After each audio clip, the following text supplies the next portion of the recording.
Mesdames, Messieurs, bonjour. Bonjour à vous, chers frères. Bonjour à tous. Je suis Élisée Yonta, analyste financier et économiste. Voilà. Et je fais une vidéo qui s'intitule Le Niger va-t-il devenir le grenier du continent africain? Voilà. Le Niger va-t-il devenir le grenier du continent africain?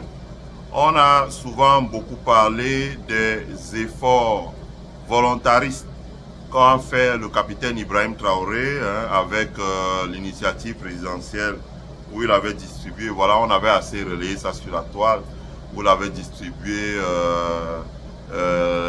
les semences, les tracteurs, les motopompes, etc., etc., l'alimentation pour poissons.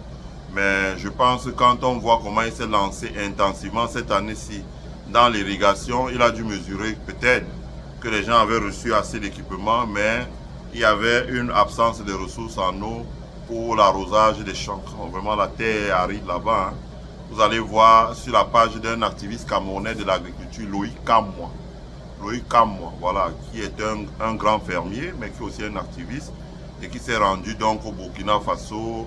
Et il a dit, bah, dis donc, c'est pas ce que j'espérais, parce qu'il est quand même le représentant d'un grand producteur de tracteurs, Massey Ferguson, et il a dit, la terre est vraiment aride, donc c'est vraiment dur. Il faut vraiment beaucoup de travail pour casser ça.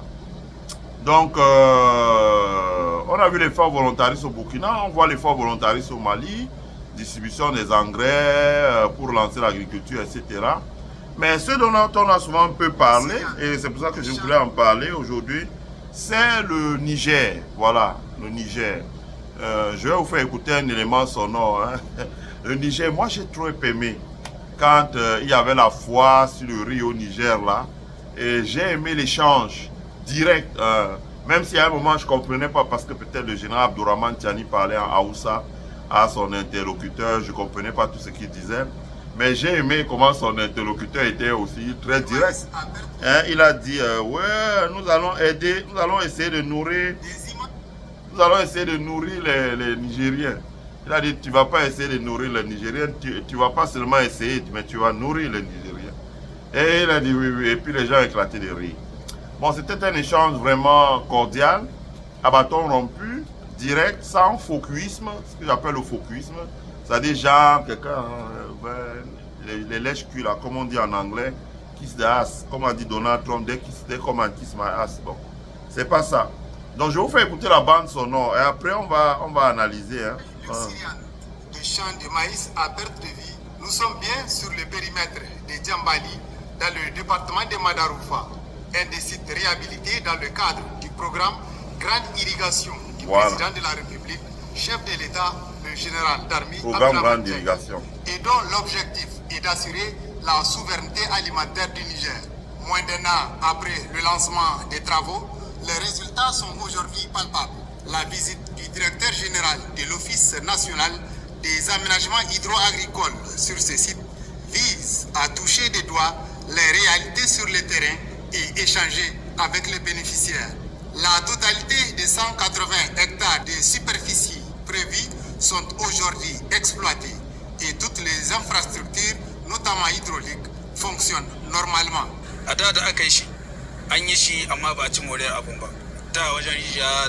Il parle en Haoussa ou en Zarma.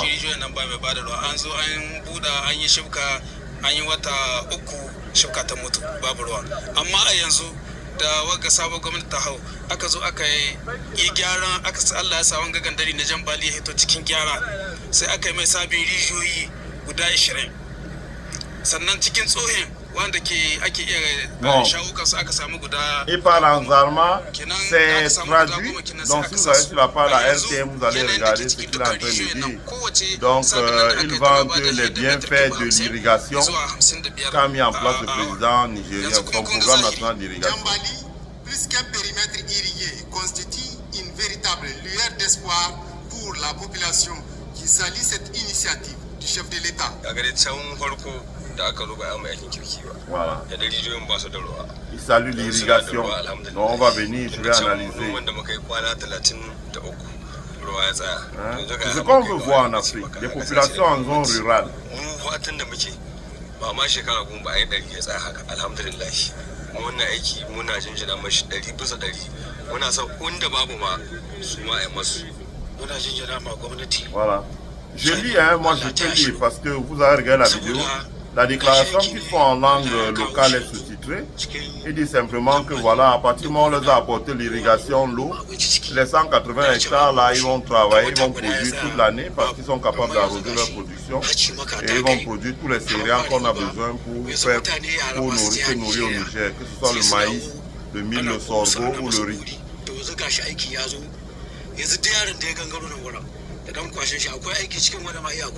C'est donc le rêve de toute une région qui devient réalité avec la concrétisation de ce projet du président de la République. C'est un grand complexe que nous venons de voir. Déjà, certains ont fait la production et nous sommes assez satisfaits. Et au vu, en tout cas, de l'engouement et de la mobilisation des producteurs, déjà nous avons noté un changement parce qu'avant, il n'y avait que du tabac qui était exploité ici. Maintenant, c'est du maïs, c'est de la patate douce et autres. Donc vraiment, on ne peut que se féliciter. Et c'est ça la réponse, en tout cas, à tous ces défis que le chef de l'État, en tout cas le général d'armée, Brahman Chani, depuis son arrivée au pouvoir, n'a cessé en tout cas de vrai. Ce programme structurant du chef de l'État a permis aujourd'hui non seulement de fixer les jeunes, mais aussi à terme de permettre l'accès à moindre coût des céréales au plus grand nombre de Nigériens. Un réel motif de satisfaction pour le directeur général de l'ONAHA. Quand on était venu le premier jour, les gens, ils cultivaient du tabac qu'on chute là. Donc c'est tout ça qu'ils peuvent faire. Sur les 28 forages qui ont été réalisés, aucun n'est fonctionnel. Le site en réalité, il est carrément HS parce qu'il n'y a aucune infrastructure qui marchait. Les dénominations ont poussé à faire une réflexion. Pour un premier temps, on avait fait une maquette allant dans le sens de voir dans quelle mesure on va réhabiliter. Ici, là, ça a été une école. Parce que de tout ce qu'on a prévu, même 50% on n'a pas réalisé parce qu'il fallait répandre. Au fur et à mesure des difficultés, on se forge exactement la voie à suivre. Et puis voilà, aujourd'hui, les résultats. En fin de fin, on a emblavé autour de 183 hectares qui est complètement sémé. Même là où vous allez voir, avec une vie aérienne, là où vous allez voir des vides, c'est que les gens sont déjà récoltés et ils sont en train de se préparer à s'aimer. En somme, on s'est retrouvé avec autour de 183 hectares, avec 28 forages, tous équipés en système solaire hybride. On s'est retrouvé avec 11 bassins de rétention. Au début, c'était 8 bassins. En matière d'eau, on a carrément eu 1,5 fois ce qu'on devait avoir ici, voire 2 fois même ce qu'on devait avoir en termes d'eau. Donc cela veut dire que le problème d'eau il est solvé dans sa globalité. Ici c'est le lieu de remercier le président de la République, le général d'armée Brahman Chani, qui a eu l'initiative. Et partout où je passe, j'ai dit que nous ne sommes que des exécutants. L'idée, la conception et les moyens de la mise en œuvre est donné par le président de la République, via le ministre de l'Agriculture. À travers cet ouvrage, le président de la République a bien joué sa partition. Reste aux bénéficiaires d'être à la hauteur et les résultats sont aujourd'hui très encourageants. Voilà. Vous avez suivi donc jusqu'à la fin, c'est un élément sonore. Il y en a beaucoup, hein. J'en ai au moins 8 comme ça là. Dans la région de Difa, dans la région de Dosso, etc. Ils ont créé au Niger un office qu'ils appellent l'ONAHA, je crois, l'Office national d'irrigation, etc. agricole ou quelque chose comme ça, l'ONAHA. Malheureusement, j'ai cherché, ils n'ont pas de page Facebook. Je trouve qu'un office comme ça devrait avoir une page Facebook au moins pour rendre compte de tout ce qu'ils font sur le terrain, monsieur le directeur de l'ONAHA. Avoir une page Facebook, c'est pas quelque chose de méchant. Hein? Je sais pas, je n'ai pas vu non plus la page Facebook du ministère de l'Agriculture du Niger. Il faut qu'ils aient une page Facebook. Le monde a changé, c'est plus comme ça. Vous devez avoir une page Facebook, un compte YouTube, un TikTok, avec une personne là qui s'occupe de tout ça. Hein? Vous prenez un community manager, il gère ça. On veut voir ce qui se fait de bien chez vous et pour pouvoir en parler, pour que ça inspire les autres, mais également que ça torde le cou à ceux qui vous salissent tous les jours dans certains médias internationaux que vous connaissez. Donc l'ONAHA au Niger, c'est un office, c'est une agence nationale de Niger qui est en charge de l'irrigation. Il est dirigé par un colonel de l'armée nigériane et il fait du très bon travail sur plusieurs endroits. D'ailleurs, moi, j'ai appris beaucoup de choses. Hein, j'ai une autre vidéo où le directeur de l'ONA explique à un endroit que, je crois que c'est la région de Difa, hein, avec le général, j'ai oublié son nom, Mamadou Bagadouma, j'espère que je prononce bien son nom.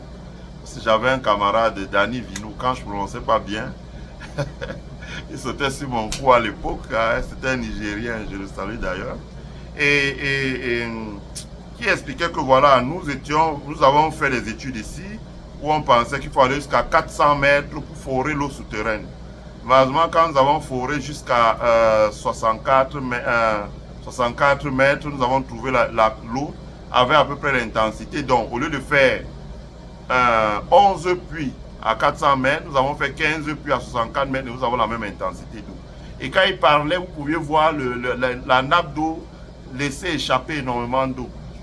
Je l'ai dit dès le début, quand il y a eu la crise au Niger, où je voyais des experts, là encore, je vais me faire pas que des amis, qui défilaient sur RFI pour dire, oui, vous allez voir, ils vont mourir de faim, c'est une terre désertique. J'ai dit, mais ça, c'est quel expert, ça? Parce que moi, je me connecte sur mon ordinateur, je vais à l'American Geological Institute. Vous pouvez voir que le Niger, le Mali et le Burkina ont énormément d'eau souterraine.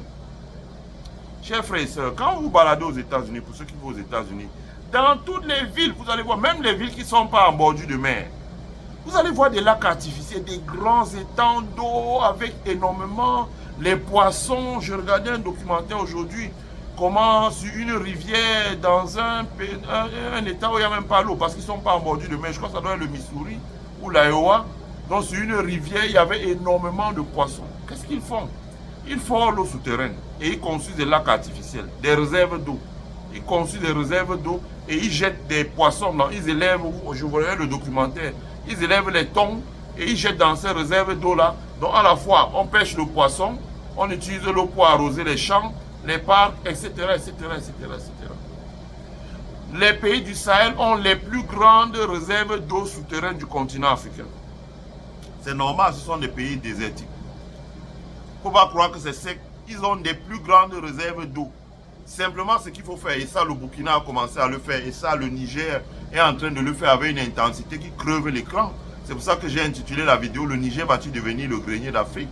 Le général Abdourahmane Tiani a mis le paquet là dans cette affaire-là. Le paquet, l'argent, les moyens, les hommes, le matériel, etc. Donc, ils sont en train de reconstituer les digues, etc., etc.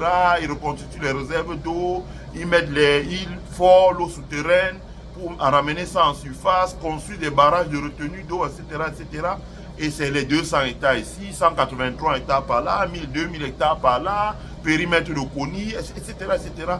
À partir du moment où ils aménagent les terres agricoles et ils mettent l'irrigation, ça permet un arrosage. Ça permet que dans telle saison, on produise des céréales, le maïs, le mil, le sorgho, le soja, le riz, que nous avons besoin de consommer. Et ça permet qu'en autre saison, maintenant, on produise les produits maraîchers. La tomate, les carottes, le chou, l'oignon, le l'ail, les pastèques, l'ananas, etc., etc., etc., etc., etc. Les poivrons, etc., etc., etc. Quand on regarde l'avantage comparatif du Niger, quelle est la superficie du pays, si on commence à aménager, j'avais dit ici que vraiment, je serais à côté du président Abdourahmane Tiani comme son conseiller, je dirais, président, il faut aménager le maximum d'hectares possible. L'ONAHA doit aménager par an peut-être 50 000 hectares d'irrigation, s'il y a les ressources financières. Et s'il n'y a pas les ressources financières, le fonds de solidarité du Niger, là, mettez-le en ligne. Faites comme l'APEC a fait au Burkina Faso. Créez un moyen, il y a les moyens aujourd'hui quand même pour transférer l'argent, avec les stripes, etc., etc., etc. Vous avez des moyens de mettre, les gens mettent leur carte en ligne et ils vous envoient l'argent. Ou bien ils font des transferts d'argent, ça atterrit dans votre compte. Les gens dans la diaspora vont vous donner, parce que j'ai vu dans la région de Difa, avec le général Mamadou Bagadouma, et le vice-président du Fonds de solidarité, Et ils ont décaissé 2 milliards pour aménager presque plus de 200 hectares de terre. C'est beaucoup, hein? Ça veut dire près de 200 hectares de terre. Si vous faites sur 40 hectares sur 50 hectares du maïs, sur 50 hectares du mil, 50 hectares du sorgho, 50 hectares du riz, ça fait 200 hectares. Et après, quand vous avez récolté, parce que ça c'est des choses de culture à 4 mois maximum, quand vous avez récolté, vous laissez respirer un peu la terre, vous arrosez encore, vous faites des cultures maraîchères. Vous voyez bien que vous pouvez faire beaucoup de choses. Donc, ils ont mis 2 milliards pour aménager les digues, réaménager d'énormes, la vidéo là, d'énormes superficies de terrain. Et vous voyez comment, à peine on a aménagé, l'eau commence à couler dans les bas-fonds, que les gens ont planté le riz sur toute la superficie. Vraiment, j'ai été impressionné. Je voyais le sultan là arracher le riz dans le champ. Il ne faisait qu'arracher les boutures de riz. J'ai été très impressionné. Franchement, c'est impressionnant. Et ce qu'on voit là, vraiment, ça s'appelle la révolution verte. Donc, quand on voit ça, la question qu'on se pose désormais, c'est est-ce que le Niger sera le grenier? Pourquoi je dis que est-ce que le Niger sera le grenier? Le sac de riz est vendu au Cameroun, le même sac de riz qu'on vend au Niger là, à 13 000. Moi j'ai vu quand le général Abdurrahman Tiani est venu, il y avait la foire là à côté là. Ce sac de riz là est vendu à 13 000. Au Cameroun il coûte 37 000 francs. Presque 40 000 francs.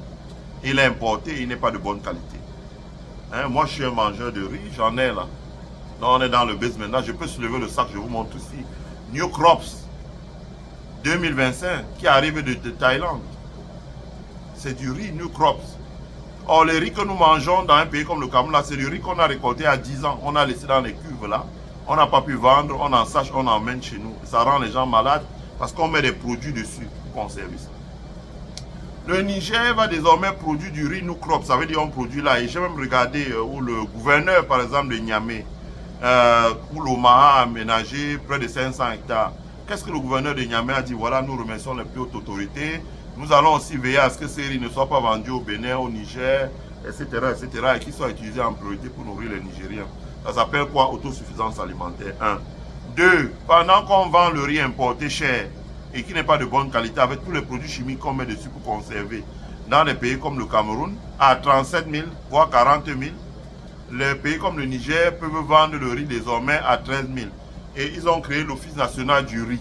L'Office national du riz, qui est là pour acheter le riz paddy, dont le riz sèchement sorti quand on a égrené.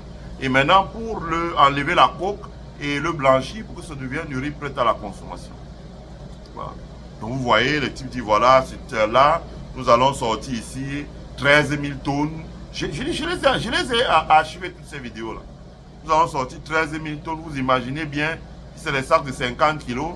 13 000 tonnes, mais vous calculez tout de suite, une tonne, ça fait 20 sacs. Quand vous multipliez par 13 000, ça fait 130 000, 200, presque 300 000 sacs de riz. 300 000 sacs de riz. En plus, ça va régler la question de la transhumance parce que au lieu que les fermiers se déplacent, le gouvernement nigérien a encore à mettre un peu de moyens pour importer d'autres machines. Quand il va importer ces machines-là, les machines vont permettre de transformer la coque de riz et les fourrages. Vous mettez un peu de tourteau là, vous transformez, ça fait l'alimentation pour animal. Ça permet qu'on nourrisse désormais les bœufs avec ça, et les bœufs, les moutons, tout ça. Ça grandit et ça grossit un peu très vite. Ça élimine un peu la transhumance. Ça veut dire que quand les agriculteurs ont fini de planter, les gens amènent les animaux dans ces champs-là pour manger, et souvent ça crée des problèmes entre les agriculteurs et les éleveurs. Voilà. Et donc, quand le Niger commence à enchaîner tous les jours sur la RTM, quand moi je regarde ça, parfois ça me rend malade. 500 hectares par-ci, on remet le chef de l'État. 500 hectares par-là, on lance les travaux, etc. On voit de l'eau qui coulait à flot. La conséquence de ça, c'est que quand ces espaces de terre seront opérationnels, ben, ça va se ressentir sur la production de riz, sur la production de produits maraîchers. Vous allez voir comment on va commencer à consommer dans le nord du Nigeria, le nord du Bénin, le nord du Togo, le nord du Ghana, le sud du Tchad, le nord du Cameroun, etc., de la Centrafrique. On va commencer à consommer des oignons, du l'ail, des produits qu'on importait de Chine. On va commencer le gingembre qui va être importé du Niger. À ce moment, dirions-nous, oui ou non, que le Niger n'est pas le grenier de l'Afrique? Et il y a encore d'autres spéculations que le Niger peut produire, mais on n'en est pas là pour l'instant. Je pense qu'une vidéo comme celle-là, nous la faisons pour donner notre voix à ce qui se passe dans l'AES. Nous voulons que l'AES réussisse. Parce que si l'AES réussisse, ça va être la lucarne qui va changer de paradigme. Beaucoup. Hein, je vois des gens de l'AES qui disent le Cameroun. Aujourd'hui, si au Cameroun vous portez un t-shirt AES, un agent de service de renseignement va vous suivre, toute la journée.